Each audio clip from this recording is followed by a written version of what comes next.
We're here at the Transformational Digital Retail East Assembly in beautiful Miami. We're here for a special edition of Millennium Live, and I'm lucky enough to be joined by Sastry Rashikonda, the CEO of iQuanti. Thank you very much for joining us. Thank you for having me. So you've created a very successful career. How have you done it, and what are you striving for as the CEO of iQuanti? I think the basis for iQuanti was pretty much the pain I went through when I was running acquisition marketing at American Express and then running a division at Discover. I had agencies, but two key issues that I found. One is they didn't understand my business very well. They understood digital marketing, but not really my business, which was credit cards at that time. Nor did they understand data very well.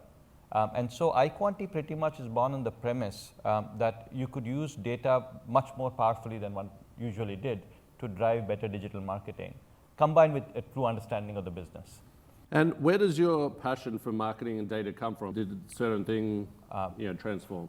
I don't know if anyone is kind of is born with like a passion for marketing.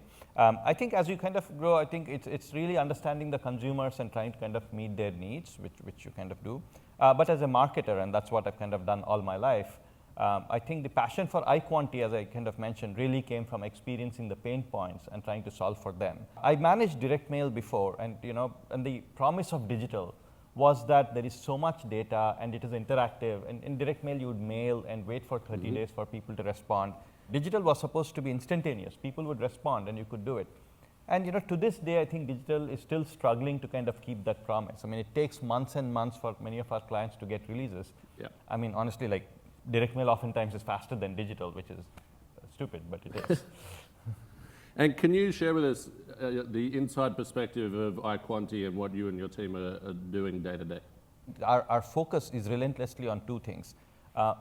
Really vertical expertise, which means understanding the problems that our clients are going through. So if you're focused on financial services, in which we are, some of the biggest problems that our clients face is really targeting the right customers. You can sell shoes to anyone, for example, but when you're lending someone $100, let's on a credit card, when you make money, you make $2. When you lose $100. So you have to be really careful at who you're targeting. And so we are relentlessly looking at how can we kind of solve problems like this, which are deep in the industry. And how can you use, oftentimes the answer is obviously data-led. So what are the data sources we can tap, and how can we kind of solve for this? And that's pretty much what drives us. Very interesting. You kind of touched on this a little bit, but when you started, why did you feel like the industry needed a digital agency that looks at data differently? So we worked with the top agencies, like obviously we worked at American Express and Discover, both large companies and big names.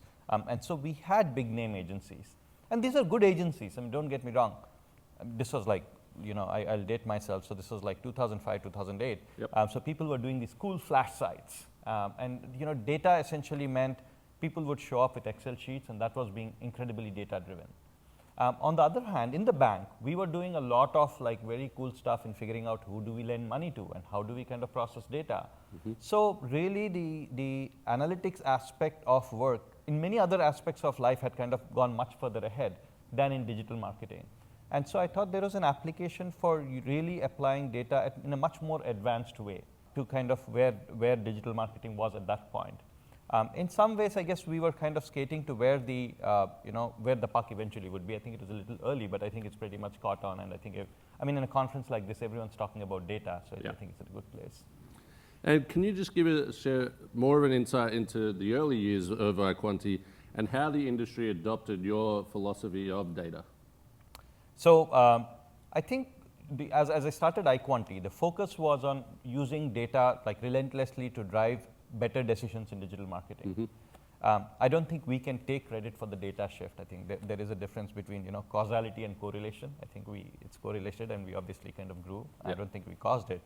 But I think eventually for many of our clients, as we did work and showing demonstrable results really helped them shift the thinking there. And I think gradually many of our clients, and some of which are the largest banks in the United States, have kind of now embraced the culture of being incredibly data focused and taking decisions based on really seeing the outcomes or projected outcomes and making the right decisions there. Now, after over 10 years of iQuanti, how does the industry now look at data? So certainly industry has kind of moved a long way in terms of where they are and how they use data.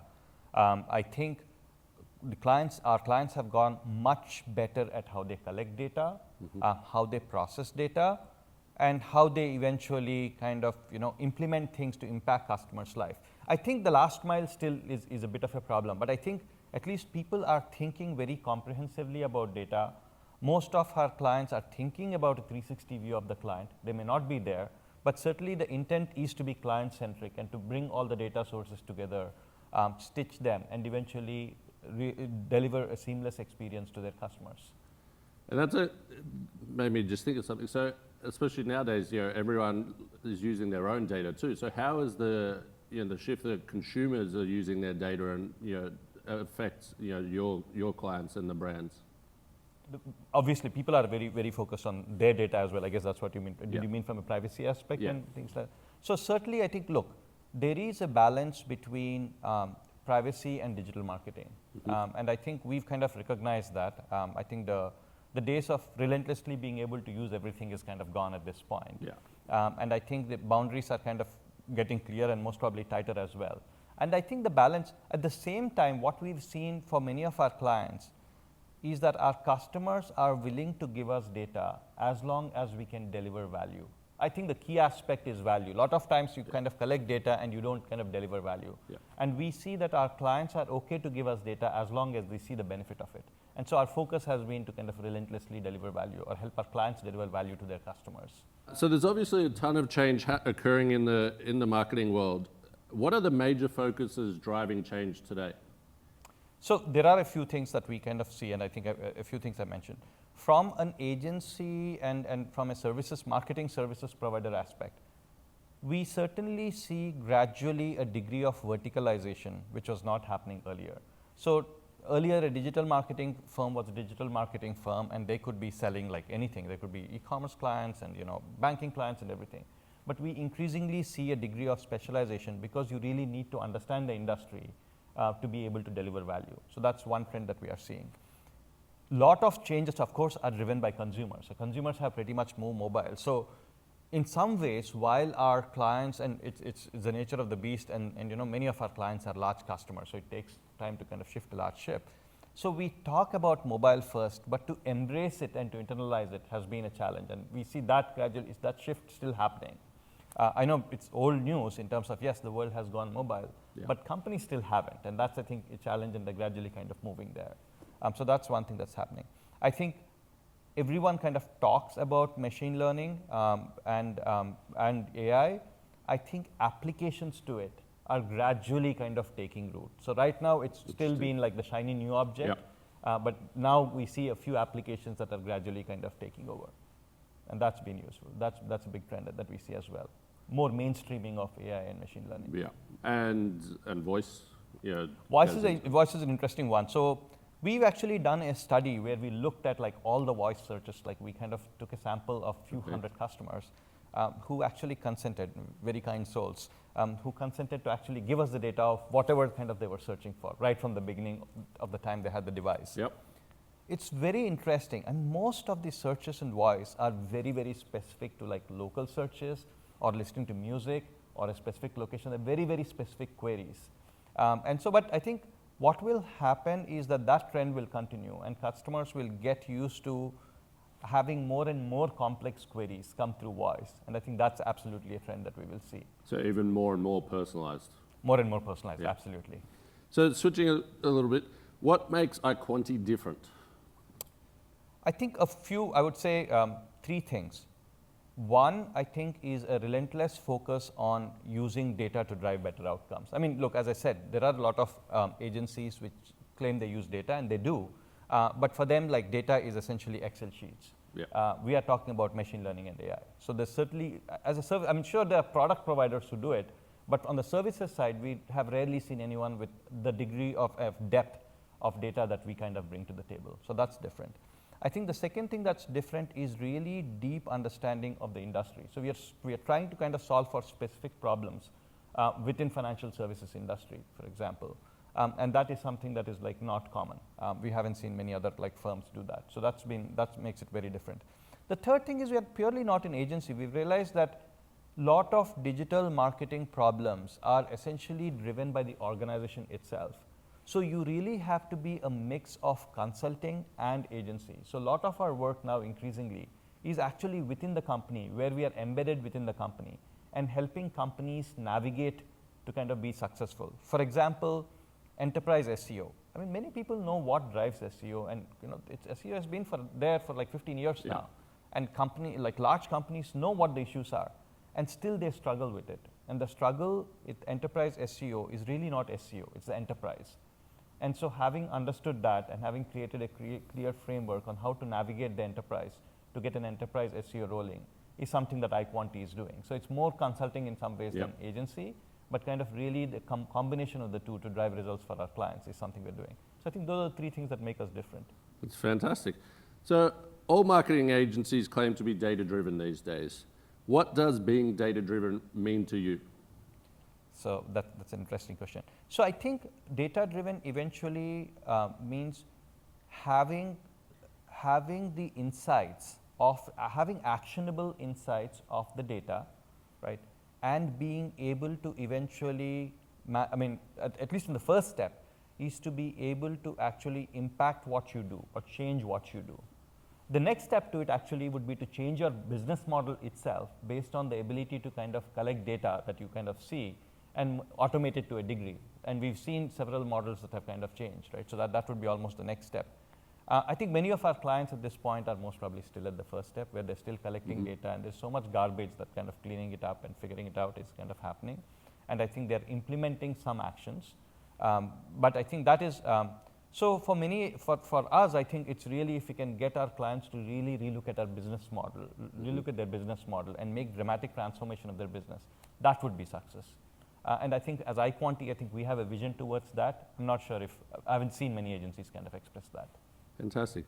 So we are absolutely thrilled that you and your team have been here at the Transformational CMO and Retail East. You've been in and out of meetings, sessions, networking meals. What have you gained thus far at our program with the C-suite executives? So I think it's been a phenomenal program. I think we met some great people. And I think being able to exchange, really understand what are some of the issues that they're facing. I think both the one-on-one meetings as well as like the casual like dinners and like networking events have been great at getting a better understanding of what some of the kind of clients face, as well as some of the solutions which can be easily applicable to others as well. So for us, it is both understanding of what clients and industries are facing, as well as some of the solutions that some others have figured out that can hopefully be kind of used elsewhere as well. So it's been a great event. Fantastic. And this is going to be a hard one for you, but what has been the most rewarding brand success story that iQuanti has been a part of? We unfortunately work with large institutions who kind of have NDAs, so we can't kind of publicly disclose like their names. But to put it in a very narrow range, so one of the top 3 banks in the US, so they're not that many, they're 3. So one of the top 3 banks in the US, we've kind of done a project for them where we've looked at end-to-end digital acquisition for them. Okay. And as you can imagine, it's a large bank, so it's a fairly big budget. And we have been able to deliver 30% more results. Wow. And this is a fairly mature bank. They've been at it for a while. And we've been able to kind of deliver 30% more for the same money. And so that's truly sweet because it essentially meant that they could do a lot more, and it really helped them with their shareholders as well. So that was really rewarding. That's fantastic. So using the crystal ball for a second, as we look ahead to 2020, what is 2 parts? A, the biggest trend that you think will happen in the industry, and your number 1 tip for your fellow C-suite executives? In terms of trends, look, I mean, some of the trends are kind of going on, but I think what we will see, I suspect, is really mainstreaming of AI and machine learning. So for example, even, just kind of looking at digital marketing, right? We do a lot of work around figuring out, what is the ad copy that people will click on. And there's like reams and reams of agencies and analysts kind of doing this work. Eventually, the best way to do it is to see past success over like many, many things and to figure out what is the ad copy that will work. We try to do it manually. Machine learning will do it like 1,000 times better. So you'll see broad automation kind of driven by machine learning. It's being predicted, but it kind of will get a lot more mainstream. and that most probably is a trend that will continue through the next few years. But these are like ripe. I mean, they're just existing right there. In terms of trends, look, I mean, I wouldn't certainly claim credit for like knowing what, in terms of advice. We can give you credit. I'm fine well, with it. well, in terms of like advice for, I think one is expect the unexpected is one thing that I would say, because you look back and right from like I've been proven wrong so many times that I've now at this point pretty much.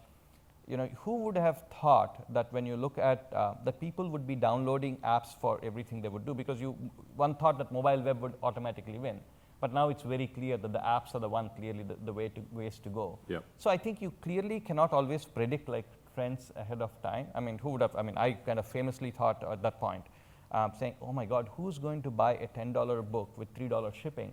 When you would love to browse a book and spend all your time in a bookstore. Yeah. And I did that, and and of course, look at Amazon, it's the world's largest company now.